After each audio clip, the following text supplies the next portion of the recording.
Hey, salut les ténos, aujourd'hui on se retrouve pour une nouvelle vidéo. Écoutez mes amis, super content de vous retrouver aujourd'hui. Aujourd'hui, qu'est-ce que nous allons faire? Nous allons attaquer le build d'une arme de mêlée. Comme vous avez pu le voir au titre, eh bien nous allons voir un petit peu la Galatine Prime. Donc je sais que la Galatine Prime, c'est une arme que la communauté aime beaucoup. Déjà parce qu'elle a un style assez imposant et parce qu'elle fait déjà de lourds dégâts. Et moi aussi, ça tombe bien, j'aime beaucoup cette arme. Euh, voilà, surtout parce qu'elle a un beau style. Et moi, j'aime bien jouer avec des armes qui sont vraiment belles.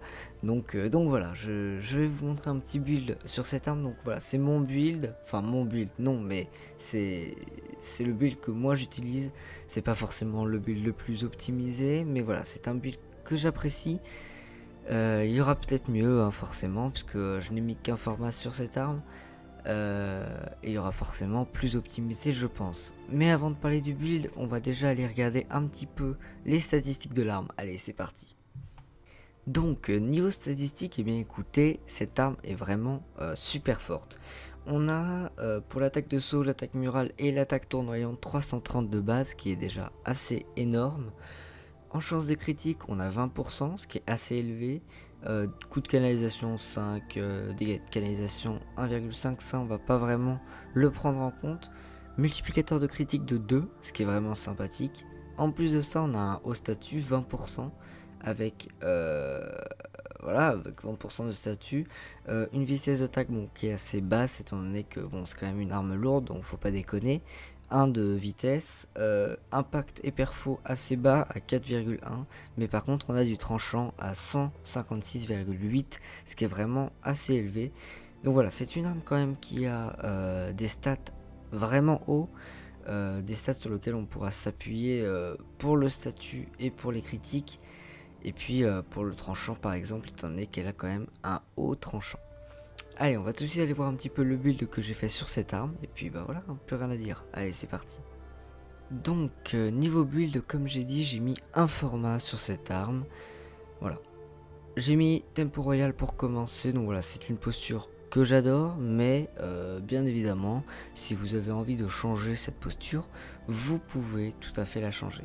Par exemple avec Anti-Tornade, qui est aussi une très bonne posture à mon goût. Mais voilà, après moi c'est sûr que je préfère largement Tempo Royal. Après voilà, ça c'est vraiment du goût. Point de pression accru, bah, c'est pour les dégâts. Vous voyez qu'il n'est pas maxé, mais c'est pas grave, on a encore largement assez de points pour le maxer. Donc voilà, point de pression accru. Ensuite furie accrue, car moi j'aime beaucoup la vitesse. Avec Berserk aussi, j'ai mis Berserk et Fury pour avoir vraiment une vitesse sympathique. J'aime pas taper trop lentement, voilà, j'aime beaucoup les armes qui vont assez vite, donc voilà, j'ai décidé de mettre ces deux modes. Ensuite fléau virulent et jet vicieux pour mettre du viral. Donc voilà, ça c'est un choix aussi, vous pouvez mettre n'importe quel statut, j'ai envie de dire. Ça c'est selon les mobs que vous allez affronter, selon votre envie. Vous pouvez mettre de l'explosif, bon l'explosif c'est peut-être pas très utile, mais vous pouvez mettre du gaz, vous pouvez mettre du viral, enfin voilà, vous pouvez mettre absolument ce que vous voulez, vous pouvez mettre du corrosif, enfin faites ce que vous voulez. Ensuite j'ai mis rabat-joie, donc pour le tranchant, étant donné qu'on a vu qu'on avait quand même un haut tranchant de base, bah là ça augmente bien notre tranchant. Et, et donc voilà, après on peut quand même remplacer rabat-joie si vous voulez mettre un autre statut, mais bon, moi je préfère quand même mettre rabat-joie, au final on fait plus de dégâts. Vous pouvez mettre frappe corrompue, mais voilà, ça diminue un petit peu toutes les stats, sauf pour ce qui est du viral. Mais moi au final je préfère quand même garder rabat-joie, je trouve que l'arme fait plus de dégâts.